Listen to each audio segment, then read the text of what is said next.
આજે ગોપાલભાઈ ઇટાલિયાની સભા ચાલી રહી હતી. એક વ્યક્તિ છે એ પાણીની બોટલથી હુમલો કરે છે. આ થઈ શું રહ્યું છે ગુજરાતમાં? ગુજરાત કઈ દિશામાં જઈ રહ્યું છે? આમ આદમી પાર્ટીના નેતાઓ ગુજરાતની જનતા માટે આમ આદમી પાર્ટીને લડી રહ્યા છે, ગુજરાતની જનતાનો અવાજ બની રહ્યા છે, ગુજરાતની જનતાને જાગૃત કરી રહ્યા છે. એ ભાજપ અને એની માસીયાબેન કોંગ્રેસ સાખી નથી શકતી. અને એટલા માટે તમે જુઓ, ભાજપ પોતે હુમલો ન કરાવે તો કોંગ્રેસના કાર્યકર્તાઓથી હુમલો કરાવડાવે. વિસાવદરમાં પણ તમે જુઓ, ભાજપ રૂપિયા વેચતી હતી, પણ વેચતા દેખાયા કોણ? કોંગ્રેસના નેતાઓ. થઈ શું રહ્યું છે ગુજરાતમાં? આટલી હદે ગુજરાતની જનતાને નફરત કરો છો તમે.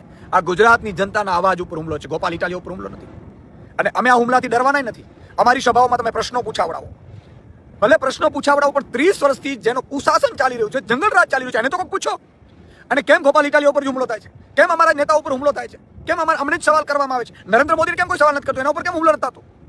કેમ મુખ્યમંત્રી ઉપર હુમલો નથી થતો? અમિત શાહ ઉપર કેમ હુમલો નથી થતો? એનો અર્થ એ થયો કે ભાજપના નેતાઓ જ આ ખેલ કરાવડાવે છે.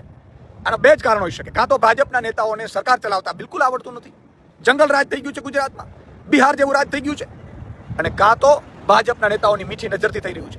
પોલીસ ઊભી છે ને હુમલો થાય.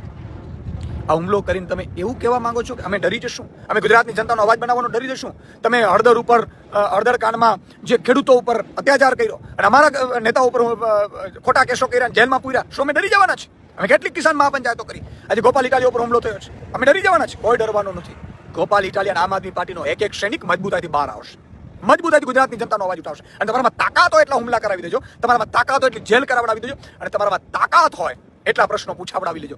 યાદ રાખજો, ગુજરાતની જનતા ભોળી હોઈ શકે છે, પણ અણસમજુ નથી. ગુજરાતની જનતા બધું જાણી રહી છે, તમારા નાટકો જાણી રહી છે. તમારા ઉપર હુમલા નથી થતા, અમારા ઉપર હુમલા થાય છે, એ ગુજરાતની જનતા નથી જાણી રહી. કારણ કે ગુજરાતની જનતાનો અવાજ દબાવવાની આ કોશિશ છે, આ ગુજરાતની જનતાનો અવાજ દબાવવાનું ષડયંત્ર છે. પણ અમે આ હુમલાથી ડરવાના નથી, રોકાવાના નથી. ગુજરાતની જનતાને કહે છે આ જે વ્યક્તિએ હુમલો કર્યો છે એને મુબારક, અમે કોઈ એની સામે ફરિયાદ નથી કરવાના. પણ એટલું જરૂર હું કહેવા માંગીશ, જે પ્રશ્નો પૂછવા આવે છે, હુમલા કરવા આવે છે, અમે તમારા દીકરાઓ માટે, એના ભવિષ્ય માટે લડી રહ્યા છીએ, અમે તમારા સંતાનો માટે લડી રહ્યા છીએ. ગુજરાતના ખેડૂત, મજૂર, શોષિત વર્ગ, આઉટસોર્સિંગ કર્મચારી, મહિલાઓ અને મોંઘવારી, ચારે બાજુથી જંગલરાજ, એ ગુજરાતના કુશાસનને હટાવવા માટે લડી રહ્યા છીએ. એટલે કદાચ કોઈનો હાથો બની અને તમે આમ આદમી પાર્ટી ઉપર હુમલા નથી કરતા, ગુજરાતની જનતાની આશા ઉપર હુમલા કરી રહ્યા છો.